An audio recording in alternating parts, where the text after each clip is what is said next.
I have like a friendly bet with a friend that we're going to have something resembling state collapse by like early 2030s.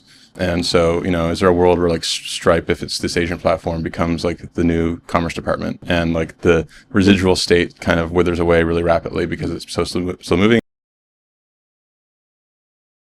Welcome to another episode of PostAGI. I'm your co-host, Tawfiq. I'm Sriram. Excited to have Samuel Hammond here. You're having me.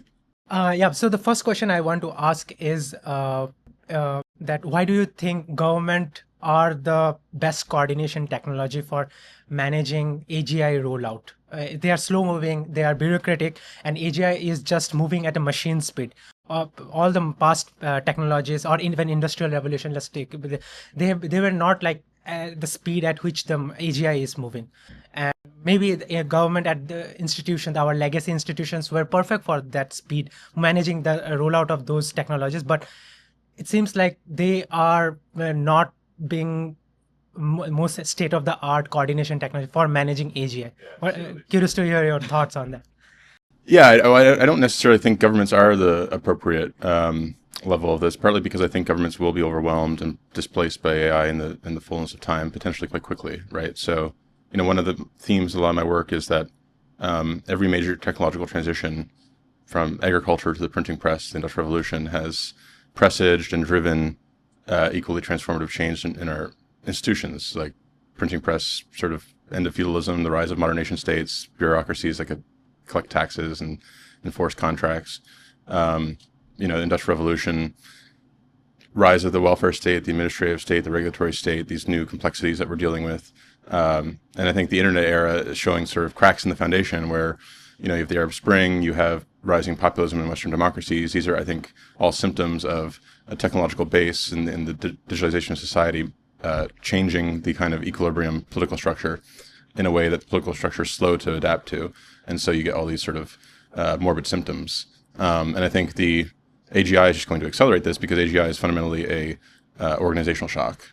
It's going to, on the OpenAI roadmap, they talk about moving from chatbots to agents to innovators and then ultimately organizations. And AI native organizations that work end-to-end AI, the government is just another kind of organization, just a much bigger one. And so, I think that across the board, we could see pretty severe disruption to our institutions, things sort of running away from government control. That's why to date, mostly I've advocated for really a monitoring and oversight capacity within government, basically investments in state capacity so the government can know what the heck's going on. I've sometimes said that we need like a situational awareness room where there's just giant TV screens showing like the loss curves on the latest training run. And, technical talent in government so that they can understand what risks are, what jailbreaks are, like what evals to do. But that's really only a temporary thing. I think ultimately we're going to need sort of full stack reform of our institutions. At the PostAGI workshop, I talked about sort of this transition from the good old fashioned AI version of government, one of like a regulatory state with formal rules that are easily verifiable or kind of algebraic, but also super brittle and not adaptive, to a more generative model of government where, government is like grown, not designed, so to speak, like where we shift from, formal rulemakings to objective functions that, the agents are solving for. I think, and so there's like this Red Queen dynamic where if the government doesn't reform itself quickly enough, I think it just goes the way of Blockbuster and gets completely swamped by the pace of change. So when it comes to like how to manage AI risks, this is one reason why I've been supportive of like independent verification organizations and independent auditing ecosystem, in part because I'm pessimistic about government's ability to do this kind of oversight in-house. Whereas if you had a network of like meter-style organizations that the labs have to partner with because there's some law requiring that, they can move at the speed of the companies. They can adapt to new kinds of risks that weren't foreseen in the classic like CBRN sort of taxonomy.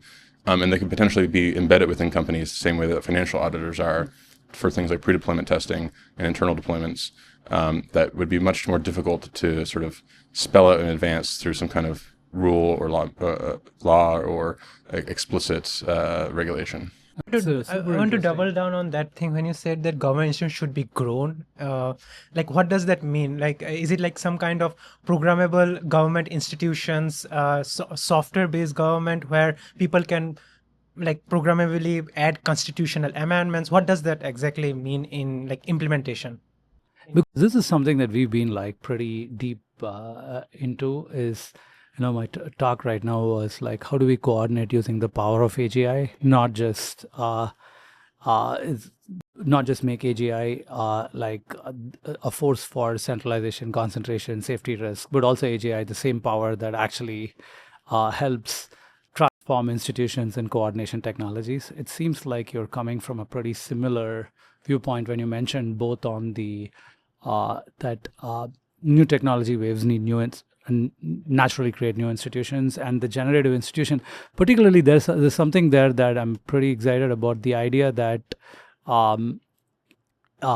AI itself can be like, at the center of the institution, right? And it does take commands and can be replaced by like some commons force, whether it's voting or, democratic participation in some way.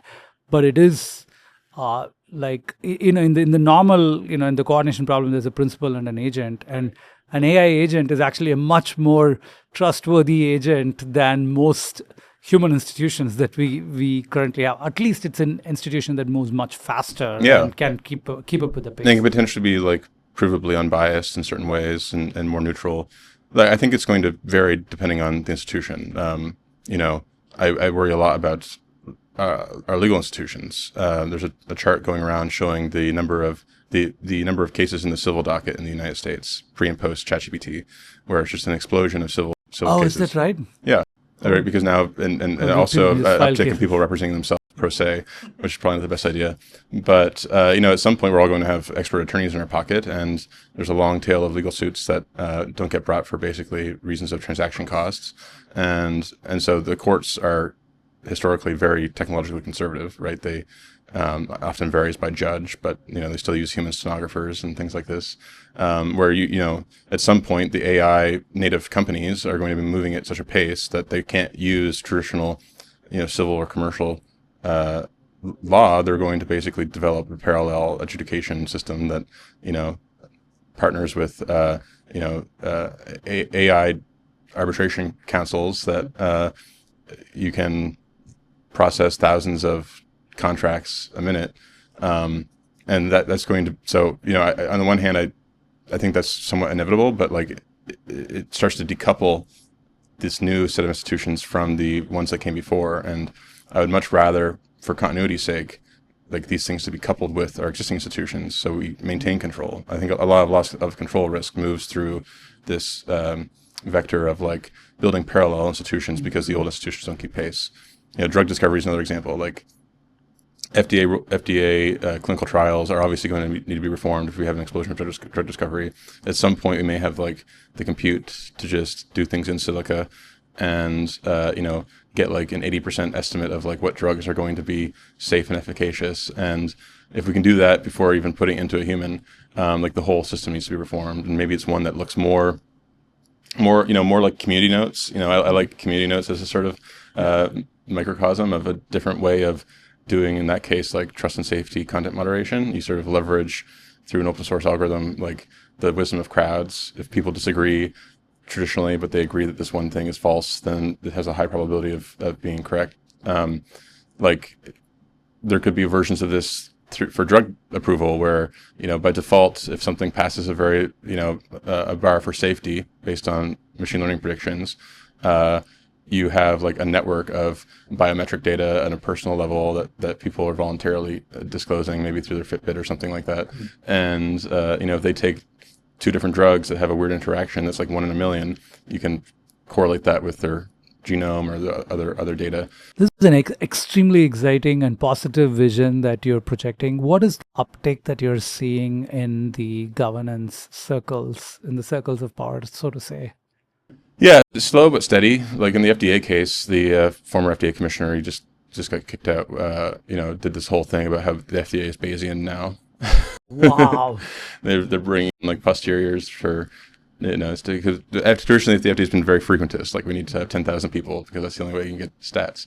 There was the Doge effort, which I think was partly leaning this way, but also had a lot of ulterior motives for like punishing enemies and rewarding friends, and just like gutting the DEI part of the state. But I think there's an understanding that deploying AI in government to keep pace with the private sector is super important, and partly this is now playing out with all the controversies around Anthropic and government contracting and procurement rules, where setting aside the military context, like we need the basic bureaucracy to be adopting this stuff, and not just like models from a year ago. Like if they're lagging, that lag is going to become exponentially bigger in terms of capabilities. And so, how do we get government as a first in line for the most advanced models so that we don't just have institutional collapse? Super interesting. One more thing that your mention about adjudication throughput and capacity that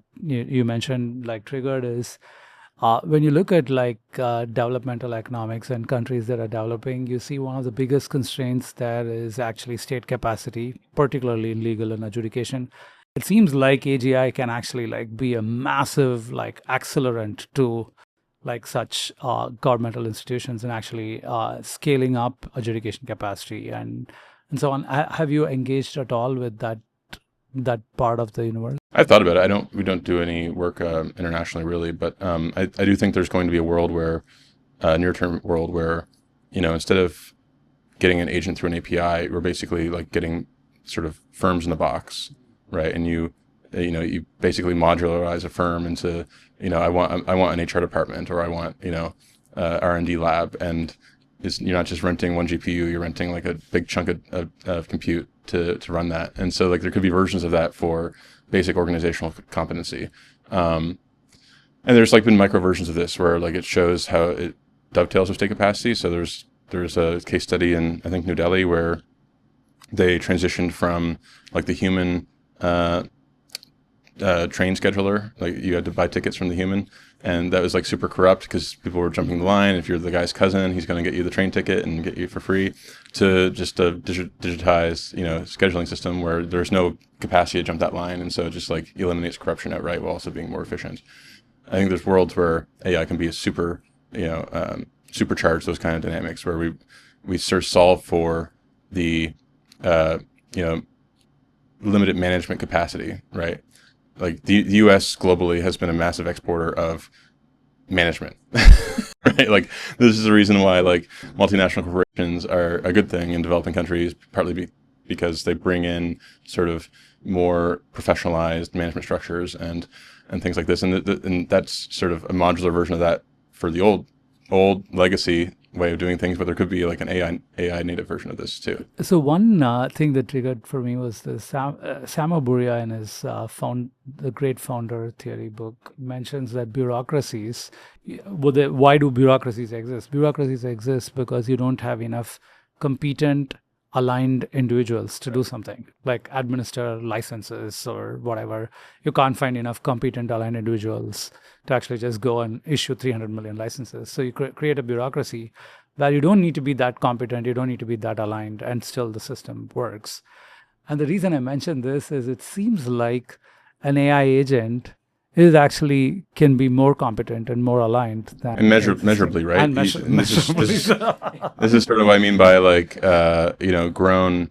We can have objective evals and benchmarks of how different organizations are performing, and instead of trying to make micromanagement style interventions, just literally change some hyperparameters so it calibrates itself better. Yeah. So one thing that we're doing at Eigen, which is related to this, is this stack that we're building called Agentic companies. And the idea being that a company has 4 layers in the stack. You have capital, governance, execution, and then some kind of property rights, what the company owns. And these were usually a complex scaffold or a combination of, some things are digital, some things are legal, some things are, they're on different systems. But, capital can be software, is just some kind of representation of digital money. And then governance can be programmatic, smart contracts and blockchains actually made a lot of difference. agents now create transform execution digitally. And then finally, like even a big company like Anthropic, really just their ownership is just digital credentials, like the security key for their model weights, their like AWS keys and like all that. And if you can make all of them, digital and ownable on systems like blockchains, then you reduce the verification cost of an investability into like a company like this, massively, because you just end-to-end is just software. You can just verify it in one button and then say, oh, I'm investing in this thing. Now anybody in the world can invest in this thing. Yeah. And I sometimes talk about this in terms of like a legibility arms race, where AI makes the world much more legible in some verticals and much more illegible in others. Can you say what it makes more illegible? Well, we know the ways it makes the world less legible, like deep fakes and sort of the proliferation of, I think, just more stuff happening at a higher volume than our capacity to consume it. But then it makes other things much more legible, because AI is sort of a information theoretic microscope. We can just turn up, the compute and see in high resolution. We can see more galaxies that we missed, or we can decode old scrolls or something like that. But it also means that, like, when the first full self-driving pilot rolled out in, I think, 2022 with Tesla, it was performing rolling stops. Because it was trained on human data, and humans don't always stop at the stop sign at 2 a.m, which is like fine because the law is written for the edge case. But suddenly, like, the whole entire fleet got recalled because they had telemetry on board where you could see that they're performing rolling stops, and that's technically illegal. And so you get this like ability to have perfect legibility into one narrow slice of the economy. And same with these firms, like we're going to have like full telemetry, rich transcripts, the full chain of thought. If you're going to do investor due diligence on an agentic company, you don't need to like trust the founder or look at like coarse grained metrics. You just literally audit everything the company's been doing.